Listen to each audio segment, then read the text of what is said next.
Hello students, कैसे हैं आप सब। आशा करते हैं आप लोग अच्छे होंगे और अपनी पढ़ाई अच्छे से कर रहे होंगे।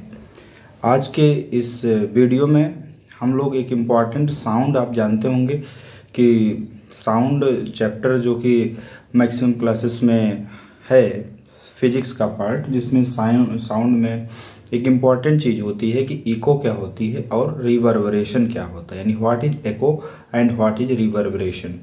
आपसे पूछते हैं एको क्या है और रिवर्बरेशन क्या है। इन दोनों के बारे में आप जानते होंगे कि दोनों भी टकरा करके वापस आती हैं, यानी आपको बार बार ध्वनि सुनाई देती है। देखियो, जब अभी किसी भी आप मेले वगैरह में जाते हैं, आप बिल्कुल अच्छे समझिएगा, मेले वगैरह में जाते हैं, जब सर्कस लगा होता है तो आप क्या होता है, वहाँ एक बार करता है hello hello hello hello hello hello, कई बार आ जाता है ना, hello hello hello hello hello कई बार आता है। या कहीं आप जो है बहुत दूर घूमने गए हों, पहाड़ों से दूर, आप काफ़ी दूर से चिल्लाएंगे तो आपकी आवाज़ एक बार करेंगे हेलो तो उधर से लौट के आएगी हेलो करके। तो इन दोनों में अंतर क्या है, इस बात को आपको समझना है। दोनों का मेन मकसद जो है टकरा करके वापस आना, लेकिन दोनों में क्या अंतर। अच्छा, 1 मिनट का पॉज लेकर आप बताइए, आखिर टाइप करके बताइए कि क्या होता है रिवर्बरेशन और क्या होता है एको। एको और रिवर्बरेशन में क्या अंतर है, इस वीडियो में हम लोग इसी चीज़ के बारे में समझते हैं। तो इसको आप अच्छे से आइए समझते हैं कि एको और रिवर्बरेशन में क्या अंतर है। यहाँ पर मोस्टली ये देखिए, यहाँ पर लिखा हुआ है एको। एको का मतलब क्या है, हिंदी इसका मतलब होता है प्रतिध्वनि। मतलब आपकी ध्वनि लौट के आती है तो ये क्या होती है, प्रतिध्वनि। क्या होती है, प्रतिध्वनि। और एको, इसको जो रिवर्बरेशन है, इसका मतलब होता है गूंज। गूंज का मतलब जानते हैं ना, गूंजना। आप गूंजना लिखेंगे ज़्यादा समझ, गूंजता है ना कमरे के अंदर। जैसे आप जब कमरा खाली हो, ज़्यादातर डेस्क बेंच या कोई भी ज़्यादा सामान ना हो, तो कमरे में आप हेलो हेलो बोलेंगे तो गमकता यानी गूंजता है, ऐसा होता है, गूंज रहा है। तो ये एको नहीं है। एको क्या है, वो आपका प्रतिध्वनि है। और रिवर्बरेशन क्या है, गूंजना है। पहली बात तो यही मेन अंतर है। दूसरी बात, एको के लिए जो टकरा, जैसे मान लीजिए ये सोर्स है, यहाँ से आप चिल्ला रहे हैं, आप आवाज़ कर रहे हैं, और यहाँ पर कोई भी भाई जो है हाई बॉडी है, जैसे मान लीजिए माउंटेन है, बड़ी बड़ी मंदिर भी हो सकती है, बड़ी बड़ी मंदिर या हो सकती है, माउंटेन है, यहाँ से आप चिल्ला रहे होते हैं, तो जो ये आपको, इसको हम लोग सोर्स कह सकते हैं। क्या कह सकते हैं, सोर्स कह सकते हैं। तो स्टूडेंट्स या जो भी भाइयों, आप जो लोग वीडियो देख रहे हों, बिल्कुल अच्छे समझिएगा कि ये सोर्स है। और यहाँ से रिफ्लेक्टिंग सरफेस, यानी ये जो साउंड का रिफ्लेक्टिंग सरफेस, इसको हम लोग कहते हैं रिफ्लेक्टिंग सरफेस। क्या कहते हैं, रिफ्लेक्टिंग। यहाँ अच्छे से देखिएगा, ये जो है रिफ्लेक्टिंग सरफेस। तो ये रिफ्लेक्टिंग सरफेस है, मान लीजिए। तो ये दोनों के बीच की जो दूरी होती है बेटा, वो 17 मीटर यानी 17 मीटर से ज़्यादा होनी चाहिए। Distance from source to reflecting surface is greater than कितना मीटर होना चाहिए, 17 मीटर से ज़्यादा होनी चाहिए। ये बात आपको ध्यान देना है। अगर मान लीजिए ए है, ये बी है। अच्छा बताइए, अगर यहाँ से आप चिल्ला रहे हैं, जो सोर्स आप प्रोड्यूस कर रहे हैं, तो आपको पहले तो ये दूरी मान लीजिए यहाँ से यहाँ जाने में डी हुई, क्या हुई, डी हुई।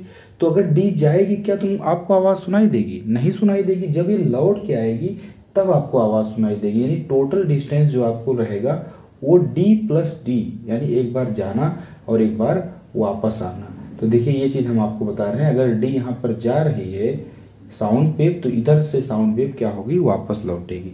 तो टोटल डिस्टेंस जो हो जाएगा 2D हो जाएगी। क्या हो जाएगी, 2D। कितने समय बाद आपको आवाज़ सुनाई देगी, तो टाइम बराबर होता है डिस्टेंस अपॉन स्पीड। लेकिन यहाँ डिस्टेंस दोनों जुड़ जाएगा, D प्लस डी, यानी जो है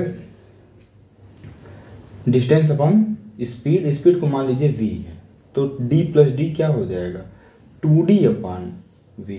डिस्टेंस जो टाइम होता है, डिस्टेंस के रिस्पेक्ट में d बाई टी ना हो करके यहाँ क्या होता है, 2D अपॉन टी। एक बात विशेष ध्यान दीजिएगा, जो इको होती, इको के लिए जो फार्मूला समय होता है, या जो हिंदी में जो होंगे वो समझ सकते हैं, समय इक्वल टू मतलब जो होता है समय बराबर दूरी बटे चाल, और इसे इंग्लिश मीडियम में time equal to distance upon speed. लेकिन डिस्टेंस जो है दो है, दो एक जा रही है तो वापस लौटेगी ना सुनाएगी, तो तभी तो आप यहाँ सोर्स है, यहीं चिल्ला रहे हैं तो आप यहीं सुनेंगे, आपका कान तो यहीं है, तो जाहिर सी बात है लौट के यहीं पे आएगी। तो 2D बेटा आपका होगा 2D अपान V।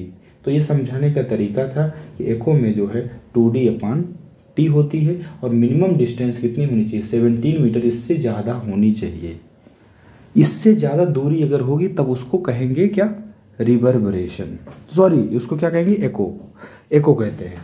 और एको में क्या है 17 मीटर से ज़्यादा दूरी होनी चाहिए सोर्स की और रिफ्लेक्टिंग सरफेस की। एको में फिर से आपको बता दें, एको में डिस्टेंस मोर देन 17 मीटर होनी चाहिए। किसकी किसकी डिस्टेंस, सोर्स की और रिफ्लेक्टिंग सरफेस जो भी है, माउंटेन है, हाई माउंटेन्स रहती हैं, बड़ी बड़ी मंदिर हैं, बड़े बड़े बिल्डिंग्स हैं, वहाँ से टकरा करके साउंड आती है।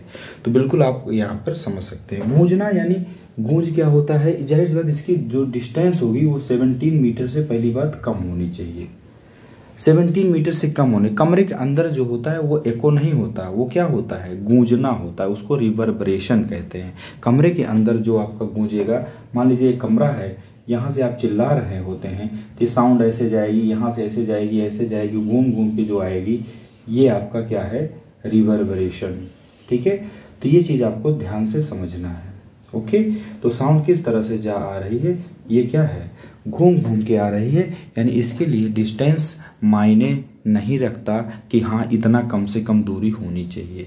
तो आई hope all of you understood about echo and reverberation. Reverberation भी रिफ्लेक्ट करके वापस आता है, लेकिन ये कमरे के अंदर आता है, यानी कम दूरी पर आ सकता है। लेकिन गूंजना जो आपका एको होता है उसके लिए कम से कम जो है, कम से कम कितना दूरी होनी चाहिए, 17 मीटर, यानी 17 मीटर से ज़्यादा हो तो चलेगा, 1 किलोमीटर 2 किलोमीटर जितना भी आप सुन, मतलब लौट के आपकी साउंड आ सकती है, आपके साउंड में कितनी ज़्यादा इंटेंसिटी है, वो कम से कम जो है 17 मीटर होनी चाहिए। I hope all of you understood to this sum that what is difference between reverberation and echo. तो एको के माध्यम से बहुत सारे काम भी होते हैं, और जैसे कि हम लोग सोनार वगैरह में इसी सहारे से करते हैं। जैसे सोनार का जो फुल फॉर्म होता है साउंड नेविगेशन एंड रैंकिंग में, जो कि शिप्स में लगती हैं, जो समुद्र की गहराई को मेजर करता है। ठीक है, तो उसका वीडियो हम आगे बताएंगे। अभी आज की वीडियो बहुत बड़े बड़े ना हो, ताकि आपको एको तो पहले समझ में आ जाए, एको क्या होता है और रिवर्बरेशन क्या होता है। दोनों रिफ्लेक्ट करती हैं, लेकिन रिफ्लेक्ट करने में से 17 मीटर से कम होना चाहिए और इसमें 17 मीटर से ज़्यादा होनी चाहिए। इसके लिए डिस्टेंस मायने नहीं रखता है। ये चीज़ था difference between echo and reverberation. I hope all of you understood to this term that what is difference between echo and reverberation. अगले वीडियो में कुछ इंपॉर्टेंट और अच्छे नए डिफरेंसेस को हम आगे देखेंगे, और क्लास 6 वाले बच्चे जो हैं, जो इस वीडियो को देखे होंगे, तो उनके लिए भी lesson 10 motion and measurement of distance का भी टॉपिक हम आपको कराएंगे। हर चैप्टर, फिजिक्स के सारे चैप्टर्स जो 6, 7, 8, 9, 10 आगे 11, 12 तक की सारी चीज़ें आपको डिफरेंस के साथ साथ इंपॉर्टेंट टॉपिक्स भी आपको बताए जाएंगे, और चैप्टर का भी एक्सप्लेनेशन आपको किया जाएगा NCERT के थ्रू। Okay, thank you.